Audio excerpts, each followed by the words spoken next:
বছর শেষের ঝরা পাতা বলল উড়ে এসে, একটি বছর কেটে গেল হাওয়ার সাথে ভেসে। নতুন বছর আসছে, তাকে যত্ন করে রেখো, স্বপ্নগুলো সত্যি করে খুব ভালো থেকো। নমস্কার, সীমার ন্যাচারাল ব্লগে আরও একটি নতুন পর্বে সবাইকে স্বাগত।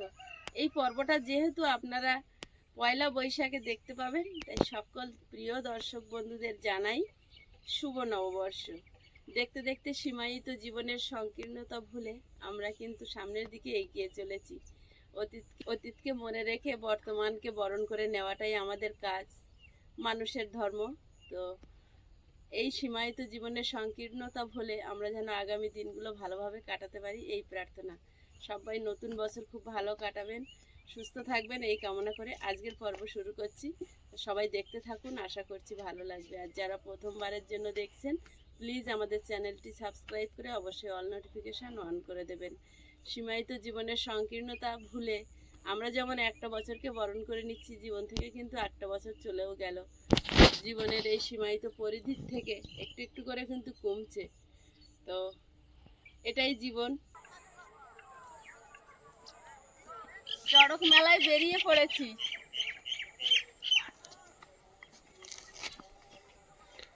আয়ুষ, কোথায় বেরিয়ে পড়েছো তুমি? চড়ক মেলা। নমস্কার, সীমার ন্যাচারাল ব্লগে আরো একটি নতুন পর্বে সবাইকে স্বাগত। আজ একটা ভিন্ন স্বাদের পর্ব। বাড়ির কাজ সবসময় দেখাই, কাজকর্ম, তো আজ একটুখানি আনন্দের জন্য বেরিয়ে পড়েছি, কারণ বছরের শেষ অনুষ্ঠান, একদম বছরের শেষ প্রান্তে এসে আমরা দাঁড়িয়েছি। আজ হচ্ছে সংক্রান্তির দিন। তো এখন যাচ্ছি চড়ক মেলায়। পাশে এবছর নতুন চড়ক মেলাটা শুরু হয়েছে, সন্ন্যাসী হাট, যেখানে আপনাদেরকে আমি নিয়ে গেছিলাম। নতুন হাট বসেছিল, সেখানে এবার চড়কটা হচ্ছে। তো এখানে নতুন চড়কটা কেমন হচ্ছে যাব। সে এদিকের কাজ গুছাতে গুছাতে, ঘরের জল ভেজাতে ভেজাতে দেখুন সূর্য ডোবার পালা চলে এসেছে। মানে নতুন বছর খুব কাছাকাছি আমাদের। তো প্লিজ পুরো পর্বটা দেখতে থাকুন, আশা করছি ভালো লাগবে। আর যারা প্রথমবারের জন্য দেখছেন, আমাদের চ্যানেলটি সাবস্ক্রাইব করে আমাদের বন্ধু হয়ে যাবেন। ভিডিওটি ভালো লাগলে লাইক কমেন্ট শেয়ার করে দেবেন। এখন আর বেশি কথা বাড়াবো না, সজ্জা মেলায় গিয়ে দেখা হবে, চলুন। সেটা আয়ুষের চাবি মারার পালা না? আয়ুষের মারার পালা হলে তো ভালো হতো।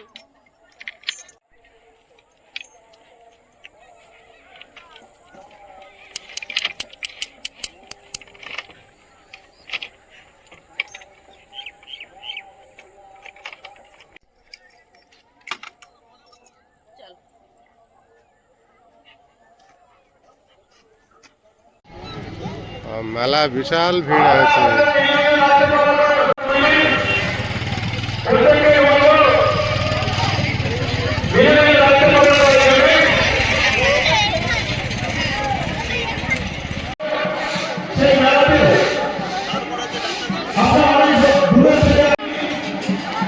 এই শেষ দিনে ধামাকা অনুষ্ঠানের জন্য করা হয়েছে।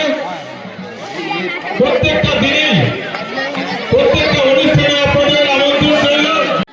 প্রত্যেকটা দিনেই বিশাল বড় মেলা চালু করেছে। বড় বড় সেলিব্রিটি নিয়ে আসা হচ্ছে, বড় বড় আর্টিস্টদের নিয়ে আসা হচ্ছে।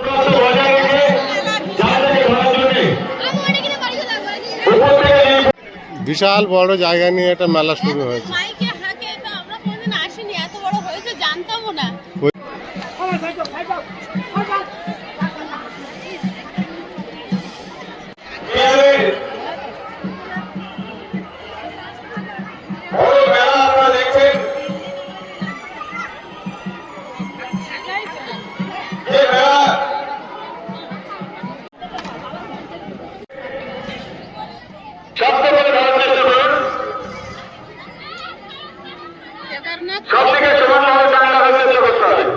কেদারনাথের আদলে করেছে, খুব সুন্দর বানিয়েছে।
আমরা একদম মেলার শেষের দিকে গিয়ে পৌঁছেছি, ঝাঁপ শুরু হয়েছে।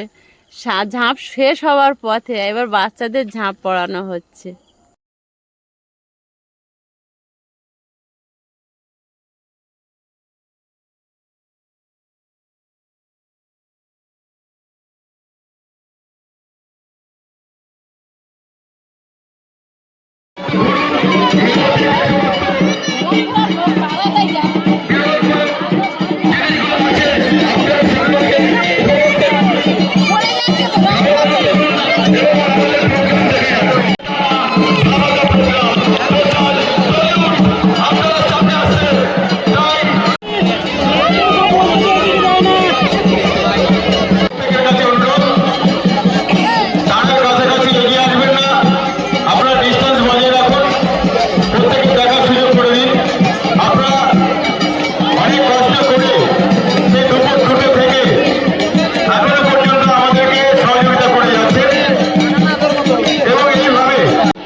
মেলায় এসে সবচেয়ে ভালো লেগেছে আমার এই মন্দিরটা, দারুণ সুন্দর করেছে। কেদারনাথের আদলে এত সুন্দর দেখাচ্ছে, মনে হচ্ছে যেন বারবার মন্দিরটাই দেখি। আর মন্দিরের মানে ওই যে লাইটিংগুলো, ওটা দেখার জন্যই মূলত আমি অপেক্ষা করছিলাম যে লাইটটা জ্বালালে তারপর বাড়ি যাব। এগুলো তো যেগুলো আসে মরণকূপ, নাগরদোলা, বাচ্চাদের খেলনা গাড়ি, ওগুলো লাইট জ্বলছে, তো ওইটা দেখার জন্য আমি দাঁড়িয়েছিলাম। তারপরে ভাবলাম যে মন্দিরের ভেতরটা যখন ছাড়বে, মানে মন্দিরটা খুলছিল না, সন্ন্যাসীরা ঝাঁপ পড়ার পরে একজন একজন করে বাবার ওখানে যায়, তো সেই জন্য পাবলিককে আর ঢোকাচ্ছিল না, ভিড় হয়ে যাবে বলে।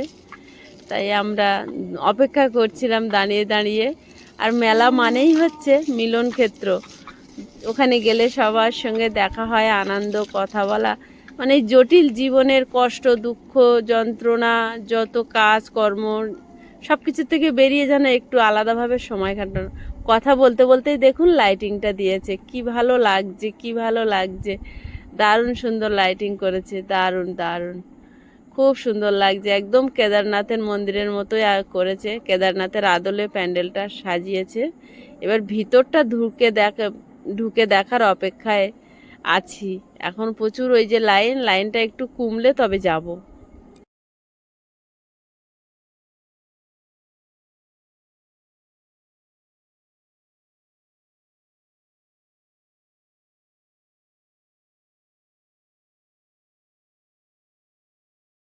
করছি না, কেদারনাথ মন্দিরে দর্শন করতে গেলে আপনার জুতোটাকে আপনারা বাইরে খুলে রাখুন। আমাদের ভলেন্টিয়ার যারা আছে, আপনার জুতোর কোনো সমস্যা নেই, আপনি সেখানে রেখে মন্দিরে প্রবেশ করুন। যদি এখান থেকে গিয়ে সেই কেদারনাথ মন্দিরে আপনার সব ঠিক তার কাছে এসে তোমার বাবাকে খুঁজে নাও, জানা বলো তোমার বাবা তোমাকে খুঁজছে।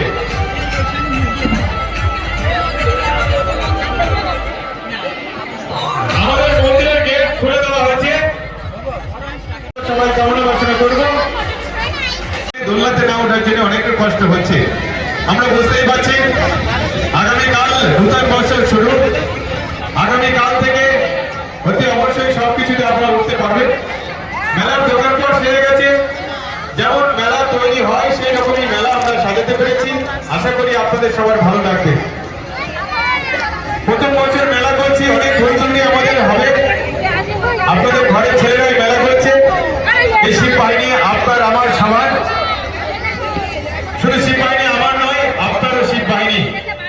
এই শিব বাহিনীতে অংশগ্রহণ করতে সবাই পারবে, সবাই এগিয়ে আসতে পারবে। আগামী দিনে শিব বাহিনী আপনারও পাশে থাকবে। অনেকে চেনা পরিচিতের মধ্যে অনেক বন্ধু বান্ধবী, কাকা কাকিমা সবাই এসছে মেলা প্রাঙ্গণে। সে চিন্তা ভাবনা রেখে কি করতে পারি, মানুষকে আনন্দ দিতে পারি, মানুষের পাশে থাকতে পারি। আমি ফুচকা খেয়েছি, এবার আয়েশের বাবা খাচ্ছে।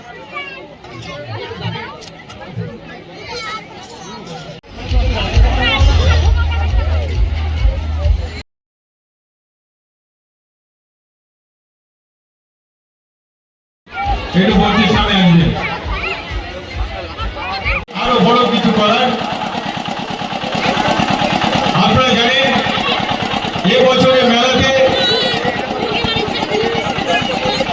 কাদেরকে আনছে, কারা আসছে।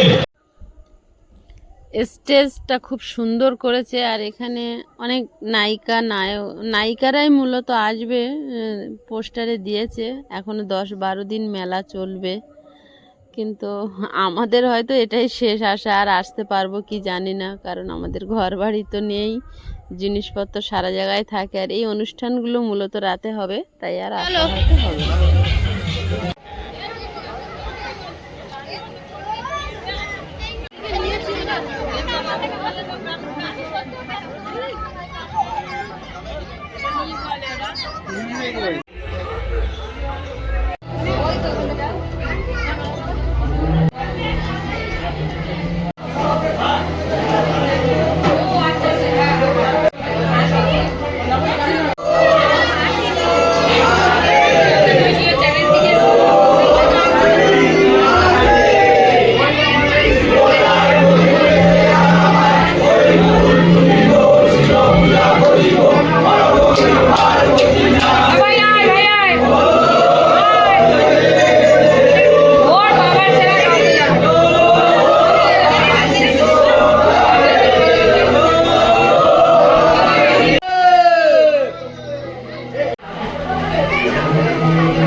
রাত্রিবেলা পরিবেশটা কিন্তু একদম মনোমুগ্ধকর। এখন নেই প্রচণ্ড তাপদাহ, নেই গরম, নেই কোনো ঘাম, অস্বস্তিকর, গা চিটচিট করা, গা জ্বালা করা। এই বিকাল মানে 5টার পরের থেকে একটু শান্তি পাওয়া যায়। এখন তো 6টা 6:30 বাজে, তবুও যেন সূর্য থাকে, সূর্য অস্ত যায় না। তো এখন বেশ শান্তি, এখান থেকে সকাল 7টা পর্যন্ত এই সুখটা পাবো। যতদিন না ঘর হচ্ছে, এই দুপুরের এই কষ্টটা আমাদের সহ্য করতেই হবে, কিছু করার নেই।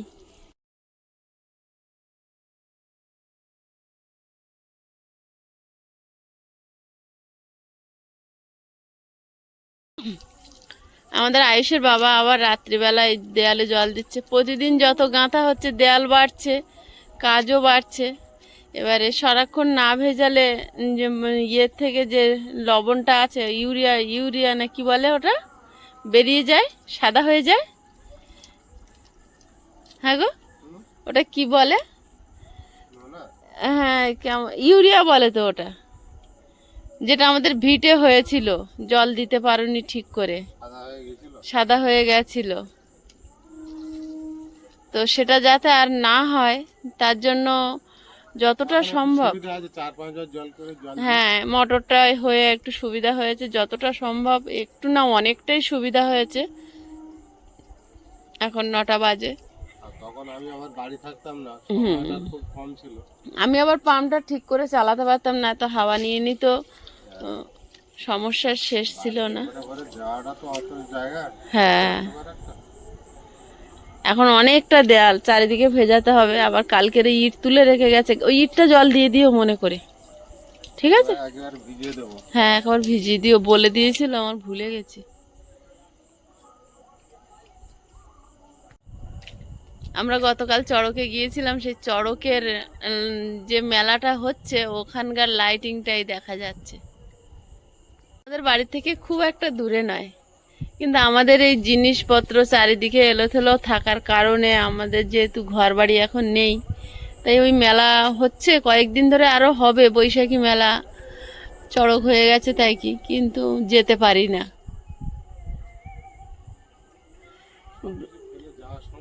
দিবায়ের সৌন্দর্য গ্রামটা রাতে দেখুন, নিস্তব্ধ হয়ে আছে, একদম স্নিগ্ধ হয়ে আছে, কোনো গরম নেই, কোনো কষ্ট নেই। এই রাতের পরিবেশটা খুব ভালো লাগে আর খুব সুন্দর, মানে ঠান্ডাটা পাওয়া যায়।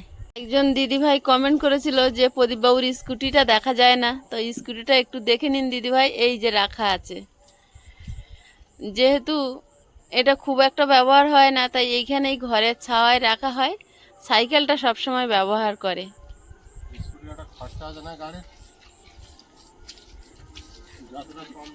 যতটা কম চালানো যায় ততটাই কম চালানো হয়, প্রয়োজন। দেখেছো এক্ষুনি হয়েছিল, পা মচকে যায় ওইভাবে।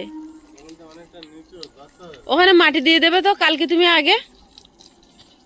আচমকাই একটা ঝড় উঠেছে আর বিদ্যুৎ চমকাচ্ছে, কিন্তু বৃষ্টি নেই।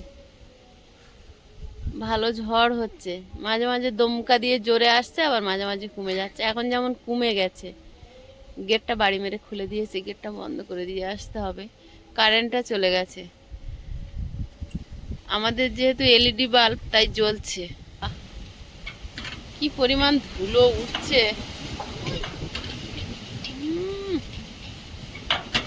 ওটা কিছু গায়ে দাও।